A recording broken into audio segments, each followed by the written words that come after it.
नमस्कार, खबरें अब तक में आपका स्वागत है। मैं हूं आपके साथ पवन शर्मा। खबरें अब तक में आज हम बात करेंगे ओबीसी बनाम हेमंत बिश्वा शर्मा के बीच हुई जंग की, लोकतंत्र के सबसे बड़े मंदिर यानी संसद की, और उत्तर प्रदेश के उस अशुभ मिथक की जिसे तोड़ने के लिए अखिलेश यादव ने नोएडा के रण को चुना है।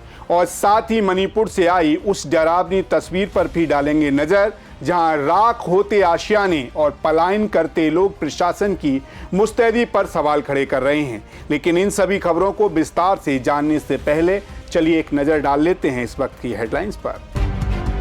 अमेरिका से डील नहीं, ढील हुई है। अखिलेश यादव ने ट्रेड डील पर सरकार को घेरा। स्पीकर ओम बिरला के खिलाफ विपक्ष ने किया अविश्वास प्रस्ताव का नोटिस, 119 सांसदों ने किए हस्ताक्षर। सांसद पप्पू यादव को मिली जमानत, 31 साल पुराने मामले में हुए थे गिरफ्तार। मणिपुर में भड़की हिंसा, 5 दिन के लिए इंटरनेट बंद, प्रशासन ने लगाया कर्फ्यू। ईडी के सामने नहीं पेश हुई टीना अंबानी, अब नया सम्मन भेजेगी जांच एजेंसी। पुलिस और पल्लवी पटेल के बीच झड़प, यूजीसी के समर्थन में मार्च कर रही थी विधायक। मथुरा में एक ही परिवार के 5 लोगों ने खाया जहर, सामूहिक आत्महत्या से फैली सनसनी। कनाडा के साथ द्विपक्षीय मुद्दों पर तुरंत बातचीत शुरू करेगा अमेरिका, बोले डोनाल्ड ट्रंप। सोने चांदी में गिरावट जारी, 1,58,000 से नीचे फिसला गोल्ड, 2,62,620 रुपए पहुंची चांदी। मामूली बढ़त के बाद बंद हुआ शेयर बाजार, सेंसेक्स 150 अंक चढ़ा, निफ्टी 25,900 के पार। हेडलाइंस के बाद खबरें अब तक में एक बार फिर आपका स्वागत है। तो चलिए शुरू करते हैं खबरों का सिलसिला और सबसे पहले बात करते हैं अपने पहले मुद्दे के बारे में। भारतीय राजनीति के 2 सबसे धुरंधर जो अपने बयानों से आग लगाने का मादा रखते हैं, आज एक दूसरे के खून के प्यासे हो रहे हैं। एक तरफ है हैदराबाद का सुल्तान असदुद्दीन ओवैसी है, तो दूसरी तरफ असम का वो मुख्यमंत्री जो खुद को असमिया अस्मिता का रक्षक और घुसपैठियों का काल बताता है। जी हम बात कर रहे हैं हेमंत बिश्वा शर्मा की। इन दोनों के बीच छिड़ी ये जंग अब महज जुबानी नहीं रही, बल्कि 2 तंज से शुरू होकर नरसंहार की शिकायतों और पुलिस थानों के चक्करों तक जा पहुंची है। ऐसे में आइए जानते हैं आखिर पूरा मामला है क्या। आपको बता दें, AIMIM के मुखिया और हैदराबाद से सांसद असदुद्दीन ओवैसी ने असम के मुख्यमंत्री हेमंत बिश्वा शर्मा के खिलाफ शिकायत दर्ज करा दी है। दरअसल असम सीएम हेमंत बिश्वा का एक वीडियो सोशल मीडिया पर वायरल हो रहा है। इसमें वह प्रतीकात्मक तौर पर गोली चलाते हुए दिख रहे हैं। ओबीसी का आरोप है कि वीडियो में असम सीएम को मुसलमानों पर फायरिंग करते दिखाया गया है। उन्होंने हैदराबाद पुलिस से कार्रवाई की मांग की है और कहा है दुर्भाग्य से नरसंहार वाली नफरत भरी बातें अब आम बात हो गई है। वहीं निजामाबाद का अखाड़ा तैयार था, जहां ओबीसी ने माइक थामते ही हेमंत बिश्वा शर्मा के उस बयान पर तीखा हमला बोला, जिसमें उन्होंने कथित तौर पर मियां मुसलमानों से किराया कम देने की बात कही थी। ओबीसी ने तीखा जहर उगला। उन्होंने जेब से 2 रुपए निकाल कर तंज कसते हुए कहा, हेमंत बिश्वा शर्मा, तुम 2 रुपए के लिए भीख मांगते हो, लो मैं तुम्हें 2 रुपए देता हूं, क्या तुम इसे लोगे? इतना ही नहीं, ओबीसी ने सीएम को भिखारी तक कह डाला। साफ कह दिया कि संविधान सबके लिए बराबर है, चाहे कोई प्रधानमंत्री हो या मुख्यमंत्री, किसी को भेदभाव का हक नहीं है। सुनिए ओबीसी ने क्या कुछ कहा। है किसी के पास ये 2 रुपए दो, 2 रुपए का कॉइन लो।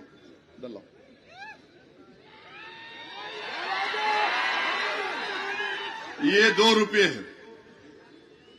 आसाम का चीफ मिनिस्टर बोल रहा है कि अगर वहां के मियां मुसलमान ऑटो में किसी को बिठा कर लेकर गए, 5 रुपये अगर ऑटो का किराया तो 4 रुपये दो।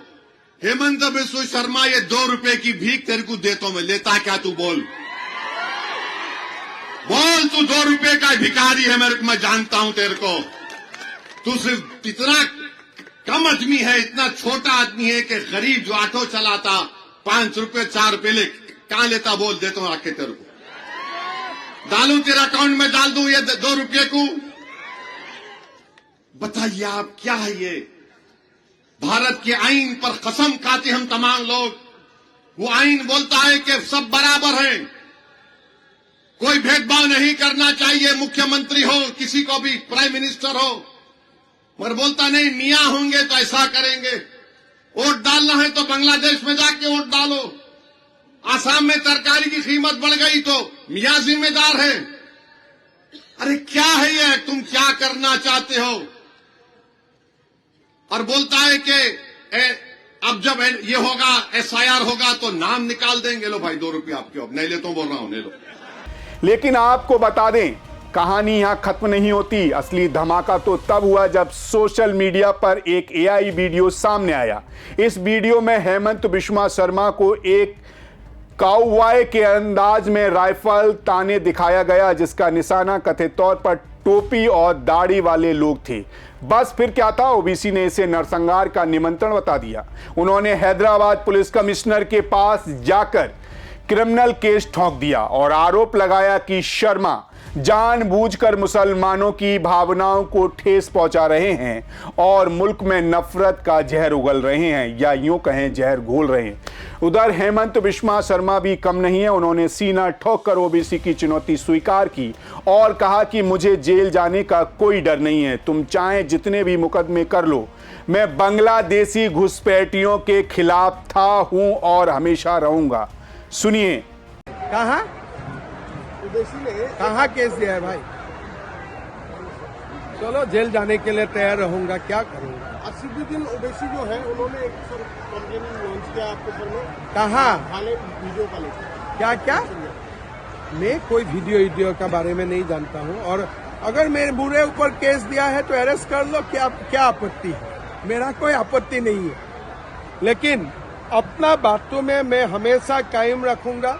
बांग्लादेशी का घुसपैठियों का हम खिलाफ है और खिलाफ रहेगा। वहीं सियासत की इस दैती भट्टी में अब सुप्रीम कोर्ट की भी एंट्री हो चुकी है, जहां मुख्यमंत्री के इन बयानों को रेगुलेट करने की मांग उठी है। एक तरफ सबका साथ सबका विश्वास का नारा है, तो दूसरी तरफ नो मर्सी और भिखारी जैसे कड़वे शब्द। ये महज चुनावी खींचतान नहीं, बल्कि 2 विचारधाराओं का वो टकराव है जिसने देश के सियासी तापमान को 100 डिग्री के पार पहुंचा दिया है। अब देखना यह है कि कानून की हथकड़ी पहले किसे लगती है, या फिर जनता का फैसला किसका तख्ता पलटता है। खैर, इसी के साथ खबरें अब तक में बढ़ेंगे अगले मुद्दे की तरफ। भारतीय लोकतंत्र के मंदिर यानी संसद में इन दिनों एक ऐसा महायुद्ध छिड़ा है जिसकी गूंज दशकों तक सुनाई देगी। सत्ता और विपक्ष के बीच की खाई जितनी गहरी हो गई है कि अब बात सिर्फ नारों और हंगामों तक सीमित नहीं रही, बल्कि सीधे लोकसभा अध्यक्ष की कुर्सी निष्पक्षता पर सवाल या निशान लग गए हैं। भारतीय जनता पार्टी की महिला सांसदों ने लोकतांत्रिक इतिहास का सबसे काला पल करार देते हुए एक नया मोर्चा खोल दिया है। भारतीय जनता पार्टी की महिला सांसदों ने स्पीकर ओम बिरला को लिखे एक कड़े पत्र में विपक्ष पर गंभीर आरोप लगाए हैं। पत्र के अनुसार बजट सत्र के दौरान विपक्षी सांसदों ने न केवल मर्यादा लांघी, बल्कि वे सत्ता पक्ष की सीमा में घुस आए, मेजों पर चढ़ गए और सरकारी दस्तावेजों को फाड़कर अध्यक्ष की ओर फेंका। सबसे चौंकाने वाला आरोप यह है कि विपक्षी सदस्यों ने प्रधानमंत्री और वरिष्ठ मंत्रियों की सीटों को घेर लिया, जो सुरक्षा और शिष्टाचार दोनों के लिहाज से एक खतरनाक संकेत है। महिला सांसदों का कहना है कि सदन स्थगित होने के बाद भी स्पीकर के चैम्बर के बाहर जिस तरह का शोर शराबा हुआ, वह सीधे तौर पर संवैधानिक पद का अनादर है। दूसरी तरफ विपक्ष भी पीछे हटने को तैयार नहीं है।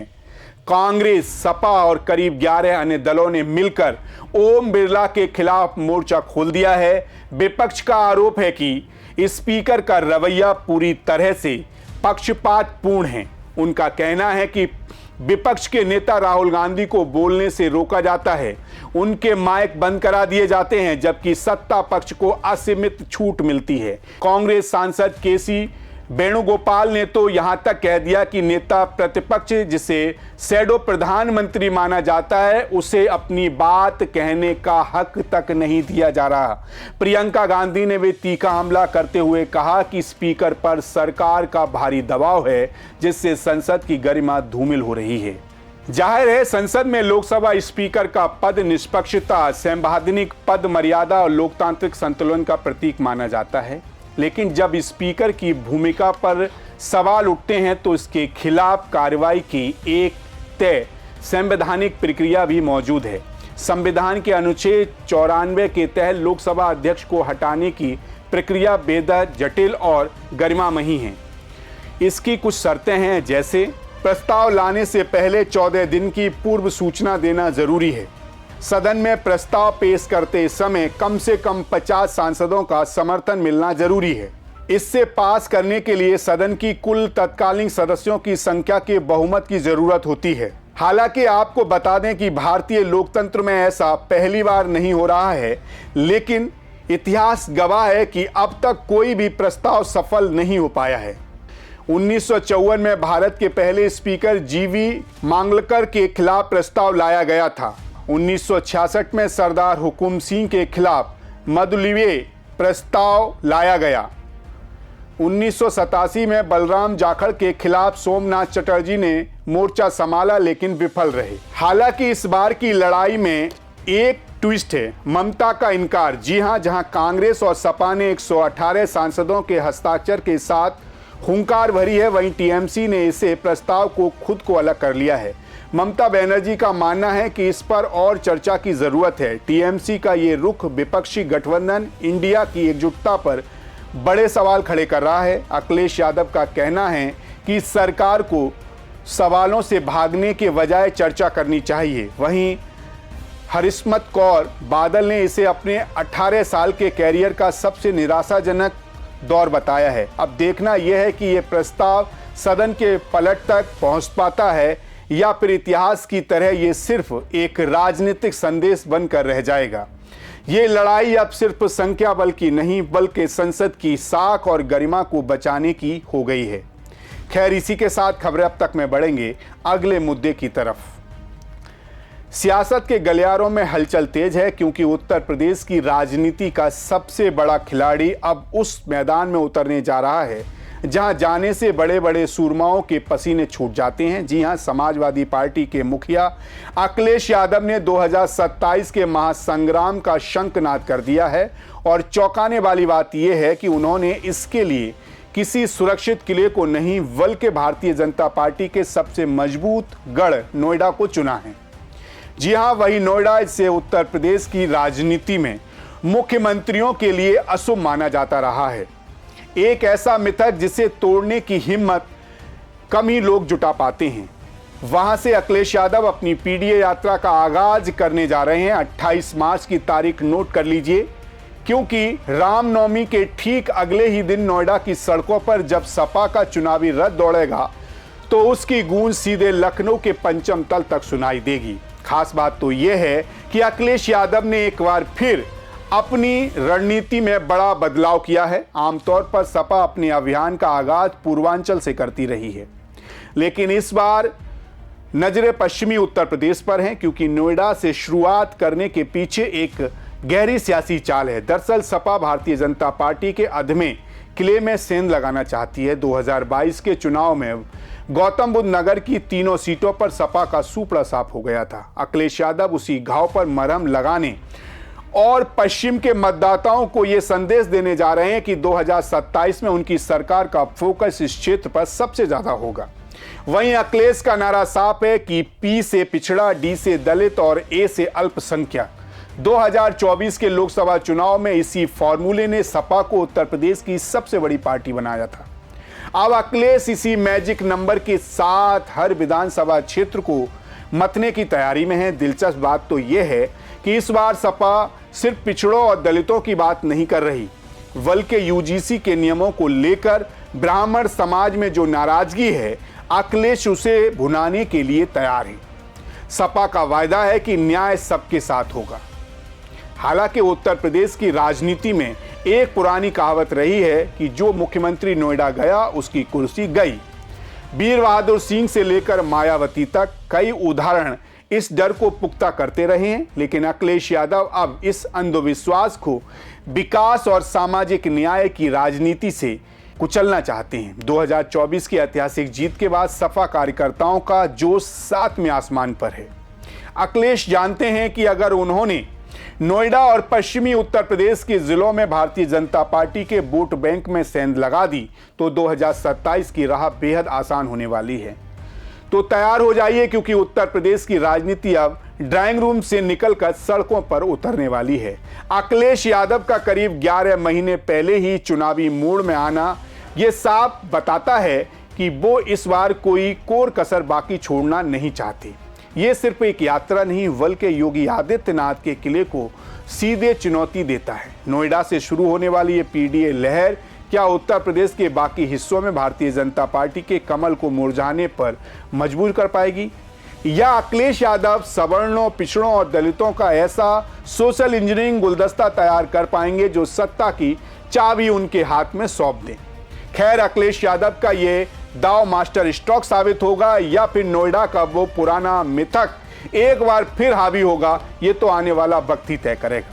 लेकिन एक बात तय है कि 28 मार्च से उत्तर प्रदेश की राजनीति में जो गर्मी शुरू होगी वो 2027 के चुनाव तक थमने वाली नहीं।